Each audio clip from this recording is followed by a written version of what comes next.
In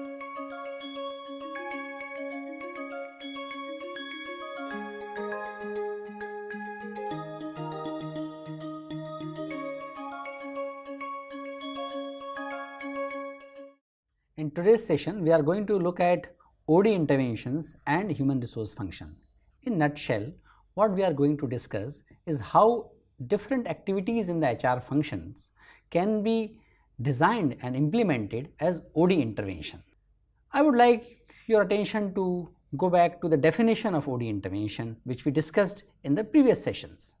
So OD intervention is a set of sequenced and the planned actions or events intended to help the organization increase its effectiveness. Interventions purposely disrupt the status quo. If we want to bring about a change and to develop individual, team or organization, we can use HR function as OD intervention. Before we talk about and discuss about the HR functions as OD intervention in detail, can you recall some of the HR functions? So you may recall that HR functions are like recruitment and selection, performance management, talent management and development, managing diversity at workplace, compensation management, etc., etc. So these are the HR functions.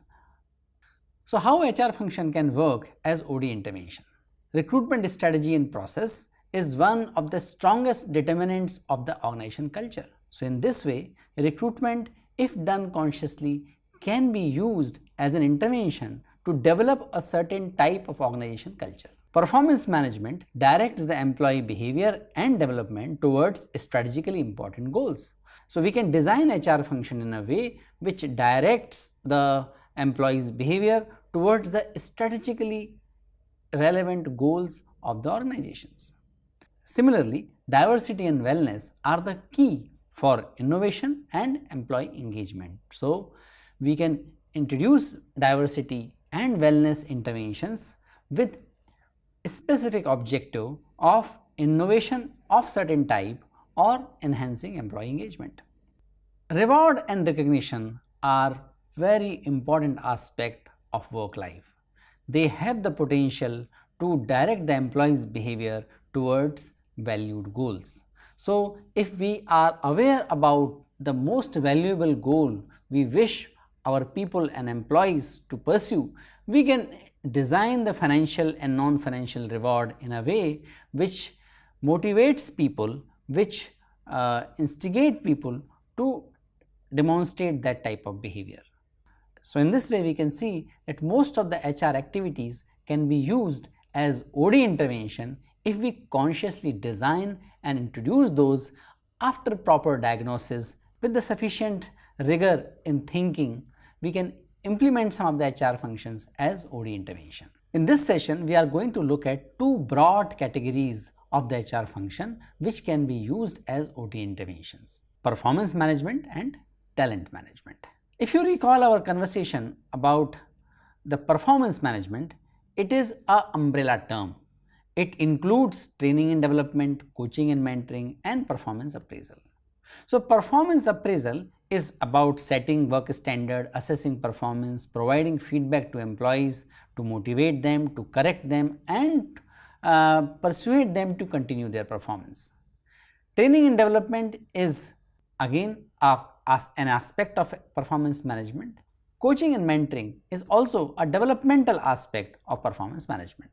So performance management basically is an integrated approach to ensure that employees' performance supports and contributes to the organization's strategic aim. Now we will look at how the performance management can be used as OD intervention. First of all, we need to look at what is the context of performance management system. The context of performance management system is business strategy, workplace technology, and employee involvement.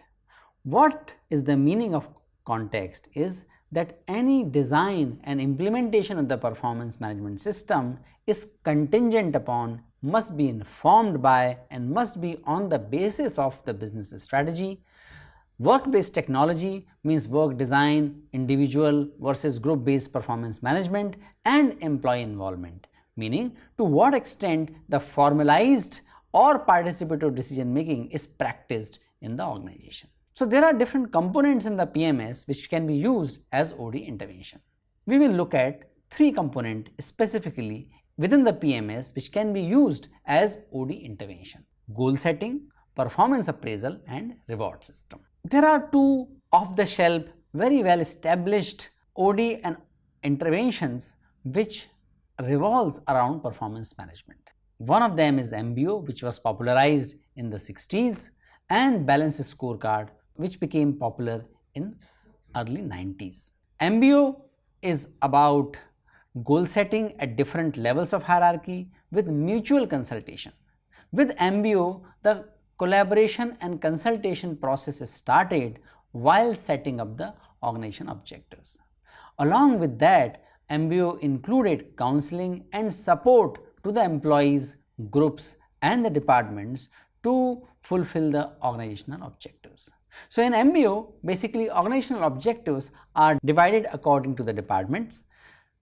Those functions or department further divide these objectives in their sub-departments or groups, and the objectives at the group level or sub-department level are translated at the individual level. But in this step-by-step process of setting up the objectives is conducted in the consultation of the different stakeholders. Particularly, superior and subordinate, while setting up their objectives, are engaged in a consultation, and if required, counseling and support is provided to the people to fulfill their objectives. Balanced scorecard involves goal setting not only about the financial aspect, but it insists to identify the operational excellence related goals, customer satisfaction related goals, learning and development goals, and this gives a full picture of the organizational performance. We all know that financial performance are the lagging indicators. They are the stronger predictor of the past performance. But how organization will perform in future, that is reflected in the learning and development goals and the customer satisfaction goals. How the profitability will be achieved is also linked to the operational excellence and operational efficiency. So if we look at operational excellence, customer satisfaction, and learning and development are the futuristic goals. So they can help in predicting the performance of the organization in future. So these indicators are called leading indicators. So balanced scorecard involves a combination of the leading indicators like operational excellence, customer satisfaction, learning and development, and lagging indicator like financial performance. How OD can be done, how the organization development can be done through goal setting. We can do it in several ways. First is by setting up this challenging but realistic and specific goal with the adequate resource allocation. So this can be a comprehensive exercise where we not only set up the challenging and realistic and specific goals, but people, means superior and subordinates, with the help of HR department are also engaged in adequate resource allocation. Goal setting through benchmark or best practices reference is another way of OD through goal setting. It means identifying who are the best people in our industry. In a simple term, who are the other players doing their job best, what the job which we are doing, who in the market, who in the industry are doing this similar job in a more efficient and more profitable way. In the benchmarking process, we come to know the limits or the potential of organization, and keeping that as a reference point, we work backward and identify the different processes and systems, apply the creative thinking and intelligence to reach that benchmark. Next point is goal setting with the more employees participation. If goal setting is done in the uniform and in a hierarchical way, it may not be the best thing. Particularly, it may not be good in the situation which are more ambiguous and which are more complex. In a complex and ambiguous situation, goal setting has to be done in a participative manner, wherein the appraisee and appraiser both have opportunity to discuss the possibilities of the achievement. In that process, Appraiser gives the perspective and the context for the goals and objectives, and appraisee make a realistic assumption and does the planning and creative thinking to accomplish those objectives. Another way of making goal setting as OD intervention is by better strategic alignment of the departments and individual goals. These pathways can be related to the cost cutting, which is called cost leadership. It can be related to the innovation, the strategy which is called differentiation, and it can be a niche strategy, which is about serving a niche customer segment. After clarifying the strategic direction, departments, sub-departments, teams and individuals have to define their goals. That is always in line with what is most important aspect of the organizational performance. And when this exercise is conducted, organizations achieve a kind of harmony, they achieve a similar language, they achieve a shared mental models to realize their strategic objectives. We will look at how OD can be done through performance appraisal. So one simple and effective way of making performance appraisal as OD intervention is making the appraisal process and making the appraisal conversations developmental and integrative in nature. What is the meaning of that? Developmental meaning performance appraisal discussion need to be not only focused on the past performance, but it must be focused on the future potential and future performance as well. And secondly, it has to be integrative. That means different aspects of the performance have to be considered. And we need to have performance appraisal which includes the performance towards different stakeholders. Integrative also means performance appraisal accounts the long-term performance goals. So performance appraisal not subjected to recency effect. It's a simple but very profound exercise which can direct the behavior of employees towards specifically identified business objectives. Another way of using performance appraisal as OD intervention is holistic appraisal, like 360-degree assessment. In the 360-degree assessment, a structured assessment is conducted by the supervisor, but not only about the supervisor of the organization. Assessment is conducted with the peers, subordinates as well. We get the full picture about the performance data related to the supervisor's goal, related to his interaction or her interaction with the colleagues, and related to his or her interaction with the subordinates. Though the implementation of the 360-degree assessment is a complicated and a comprehensive process. So a certain type of leadership readiness is required in any organization which is intending to implement the 360-degree assessment. However, it can be a very powerful exercise to direct people towards the valued goals as well as to plan for their own development.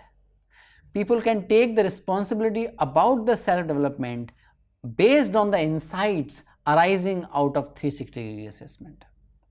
Very similar to 360-degree assessment process is called stakeholders audit. So a stakeholder audit is a qualitative assessment of the employee's performance. When there is a challenge in quantifying the appraisal criteria, a qualitative assessment by different stakeholders can be useful tool for performance assessment, and that's what is done in the stakeholders audit. Another way of making performance appraisal as OD intervention is by making the appraisee's role more active. It means not only supervisor giving rating to the appraisee, but appraisee have an open conversation about the ratings being given, and appraisee has opportunity to do the self-evaluation as well. This kind of intervention brings fairness, accountability and sense of responsibility in both appraisee as well as appraiser. But these things cannot be implemented immediately. It requires a certain kind of preparation. Through intervention like training and coaching, people can be made ready to use these methods of performance appraisal, which in turn can become a kind of OD intervention. Another important aspect through which the performance appraisal can be converted a kind of OD intervention is when we make a judicious combination of objective and subjective aspect of performance and behavioral and outcome based performance. What is the meaning of that? Objective aspects of performance meaning those aspects of performance which can be measured in an objective way, in a numerical way. So subjective aspect of performance are those criteria which are difficult to be quantified, but they are impactful for the performance of the employees. So for example, a sales data or operations data, particularly the production related data on a per day or per week basis, it is an objective assessment. Subjective assessment is customer expectation about supervisors' experience of capability of the employees towards strategic thinking, his employees relation, the quality of relation employees have with the different stakeholders. These aspects may be difficult to be quantified. We need to take the feedback about these aspects in a qualitative way. Behavioral and outcome based measurement are the two different ways of performance appraisal. The behavioral performance is good when effort of the employee and the result of his work have a long time duration. For example, R&D or teaching or artistic activities require reflection, they require more preparation. So the effort of the employee and the outcome of these activities will have a long time duration, may even extend beyond 1 year or 2 years. In these kind of situations, it is difficult to measure the employee's performance on a yearly basis just based on the output of the employees. But in this situation, we need to identify what are the functional behavior. That means what are the behavioral aspects which determine greatly the outcome of employees' work. So at ongoing basis, what we evaluate are the behavior of the employee. But in the jobs where the effort and outcome have more immediacy, meaning the employee make the effort and the outcome is visible in week or in month or in quarterly time period, in those situations outcome based measurement are more appropriate.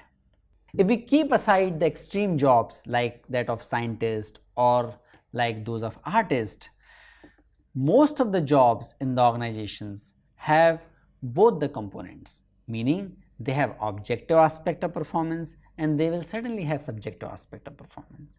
Similarly, some aspect of the effort required in the job will result in more immediate outcome, and some aspect of the effort in the job result into outcome on a long-term basis. So a good performance appraisal need to include a judicious mix of the objectives and subjective aspect of measurement and behavioral and the outcome based measurements. These decisions have to be made in the specific context wherein this kind of OD intervention is being implemented. So there is no fixed formula what is the most appropriate ratio of the objective and subjective aspect of measurement or behavioral or outcome based measurements. There is no fixed formula, though OD practitioners and HR managers have to study their organizational context, business strategy and technology based on which they can make decisions about these components. Now we will look at how OD can be done through reward system. OD has traditionally relied on the intrinsic reward such as job enrichment, increasing autonomy, giving flexi timing and other quality of work life related interventions. Now, OD practitioners have expanded their focus to include extrinsic reward in the form of base pay, stock options, gain sharing, promotions and benefits, etc. So now we see the OD practice and OD practitioners are not only considering the intrinsic reward related interventions, they are also looking at the extrinsic reward related intervention to complete the agenda of the enhancing organizational effectiveness. Reward system can be used as an OD intervention by using some of these key concepts. For example, the basis of reward system, whether we want to give reward for the performance or for the job accomplishment. It is very similar to what we discussed, the objective measure of performance, subjective measure of performance, behavioral aspect of performance and the outcome aspect of performance. Another major revolution which has happened in last 7-8 years is about the performance distribution in the organization. And this revolution has an important impact on how reward can be distributed, reward system can be designed in any organization. This revelation is very interesting. What it says, for many decades we believed that performance is normally distributed in an organization. But what is realized of late in the study of the Boyle and Aguinis, that performance actually doesn't follow the normal distribution curve, it follows Pareto law more closely. It simply means if organization performance follows Pareto law, it simply means 20% of the people accomplish 80% of the organizational goals. So there are few stars whose performance is at times 150% or 200% more than the average performers. And they are the people who carry the burden of performance more strongly. So naturally they need to be recognized, and that these policies are implemented to some extent in Microsoft and to a great extent in Netflix, wherein at the same level of hierarchy the best performers at times in certain situations are getting 200 or 250%, 300% salary of the average performers or the average employees in that particular cadre. So based on the job and based on the performance and looking at the optimum combination of the job based assessment and performance based assessment, reward system can be designed, and that can be useful to recognize the talent, to recognize the people who are contributing more to the organization, and in this way they will direct the behavior of the other people in the organization as well. Another aspect of reward system is individual versus group reward. If job has high level of interdependency and complexity, naturally that job is conducted with the help of the group. In that situation, group based reward system are more appropriate. But if job is simple or even if it is complex, one person can be held accountable for that, then the reward system need to emphasize more on the individual performance based system. Another aspect is internal versus external equity. Employees keep comparing their performance and rewards with the people in the same department, in the same organization, and people in the similar profession outside of their organization. So we need to look at how to ensure the sense of equity amongst the employees. Lot of salary surveys are conducted which give the benchmark figures about what type of jobs are given what kind of monetary value in the job market. That reference must be kept in mind while designing or redesigning the reward system. Reward according to the flat or hierarchical structure. If the organization is flatter, meaning there would be lesser number of hierarchy, so in a flat organization there would be lesser number of bands of the reward system. In a hierarchical organization there need to be more number of bands of the salary and compensation in the organization.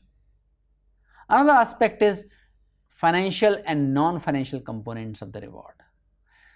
Non-financial components can be equally powerful in motivating the behavior of the employees. Best employee of the month, most creative employee of the month, employees look forward achieving these kind of medals.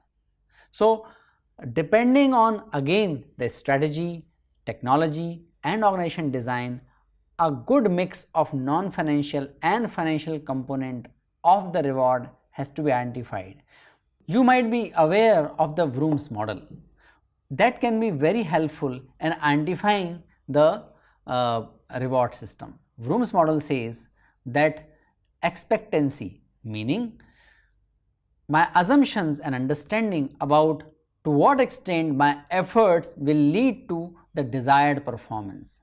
Instrumentality, that means whether that desired performance will result in certain specific type of rewards. And valence, it means to what extent those rewards are favored by me, to what extent I am attracted to get those rewards. So we need to look at these three components while designing a reward system. Employees at different stages of their career will have different expectancy, instrumentality and valence. That has to be factored into. These three aspects have to be translated according to the stage of the career or the nature of the work or nature of organization. And from there the insights will come about how to design or redesign the reward system, which in turn can become a OD intervention.